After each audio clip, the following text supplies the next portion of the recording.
Assalamualaikum dan hai semua, bertemu kita lagi di dalam segmen Dunia Tanpa Gadget.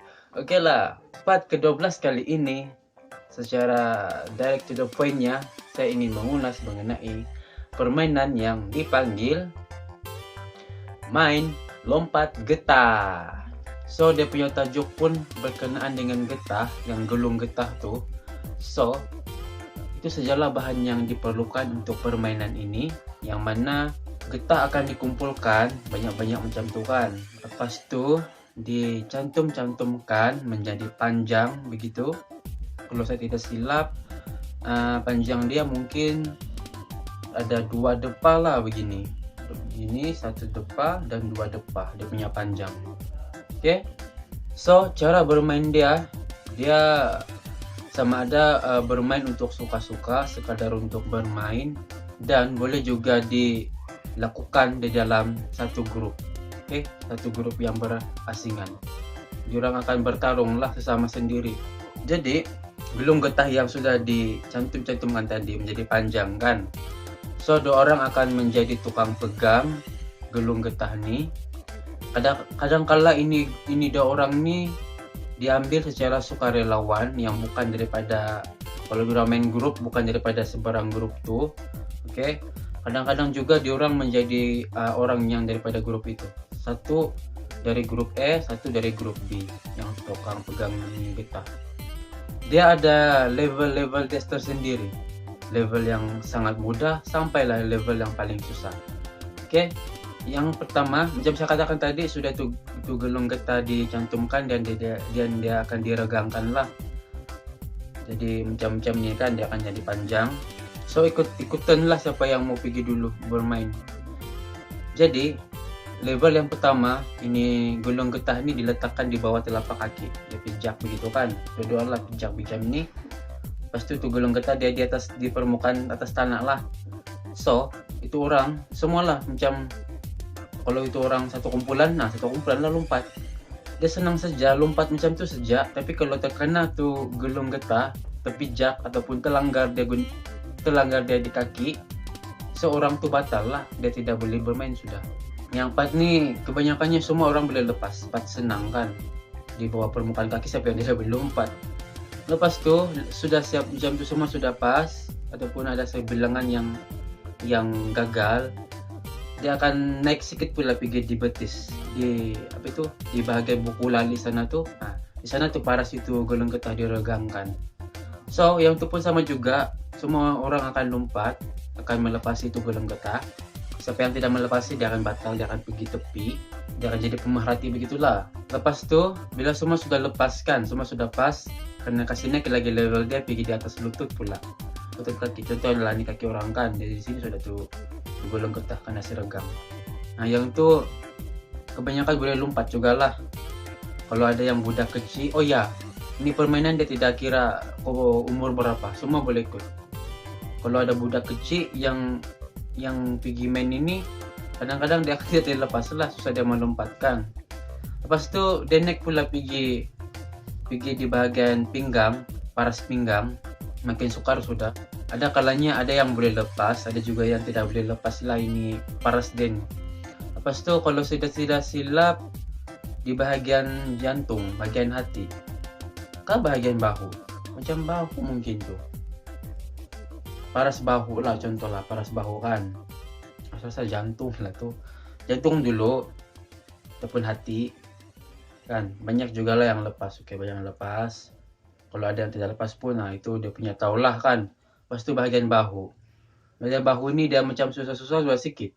Kalau ada yang lompat kan, dia melepasi itu gulung getah, tapi kaki dia terpijak itu gulung getah. Bila dia mendarat, dia landing, dia batal. Itu pun dikira batal juga. Lepas tu semua orang sudah lepas ini level, dia akan pindah pula di bahagian kepala. Yang ini kira susah juga. Ini mungkin macam 1-2 orang lah macam tu yang boleh lepas. Oke. Kalau yang panjang kaki, yang tinggi, itu memang kebolehan dia lah.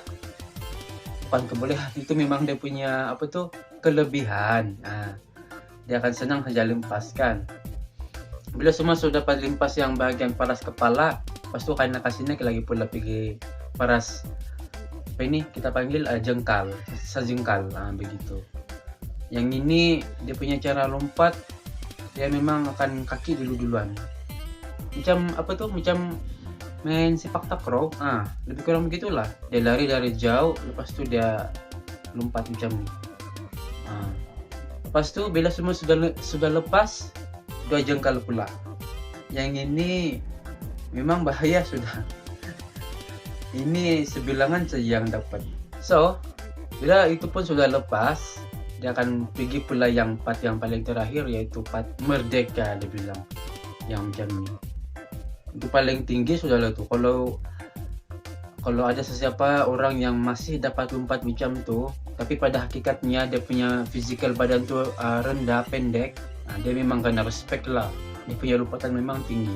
Macam contoh lah kan, tinggal satu wakil dari grup E, satu wakil daripada grup B, tinggal 2 orang lagi pemain.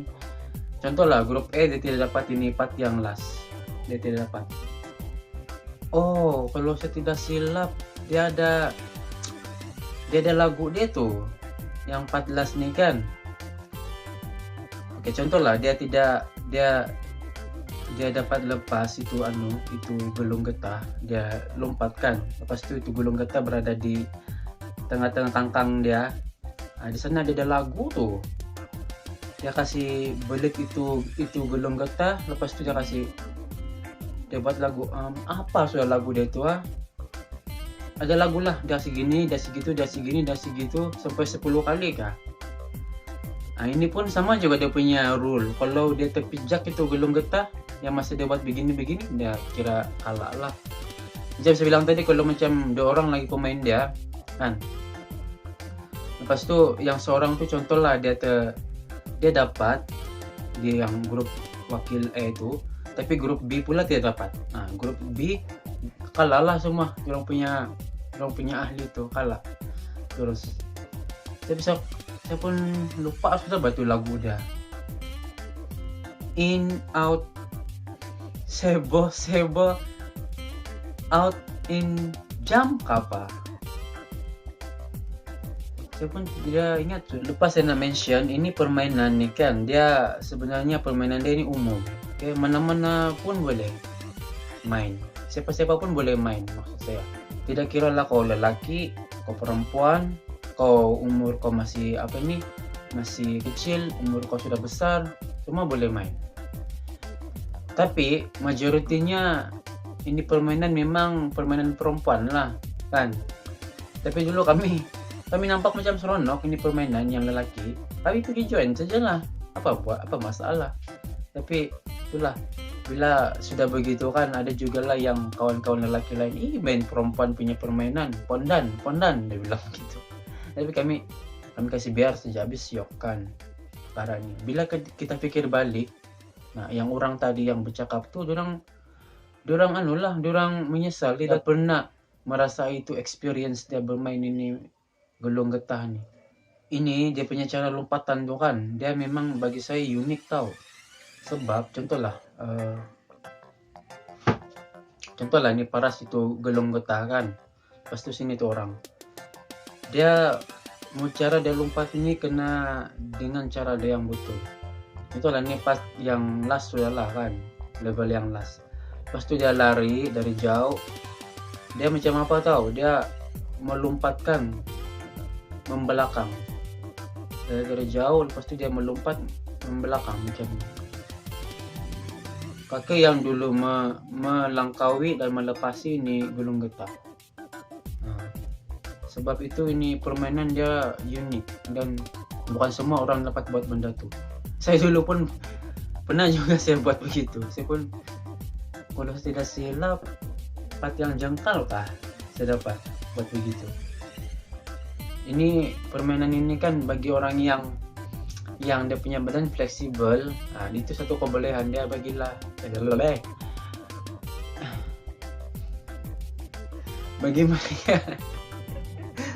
Bagi mereka yang mempunyai bentuk badan yang fleksibel, itu satu kelebihan bagi dia orang lah kan. So macam saya katakan tadi, ini permainan dia kira macam satu kewajiban lah bagi kanak-kanak. Tidak terlanjur lah saya bilang kalau kau bukan kanak-kanak kalau kau tidak pernah main ini permainan, saya bilang. Oke lah guys, itu saja untuk video kali ini. Oke, terima kasih karena sudah menonton. Terima kasih karena mengikuti perkembangan video-video yang saya hasilkan. Oke, kita berjumpa lagi di video yang akan datang di dalam segmen yang sama, yaitu dunia tanpa gadget. Oke.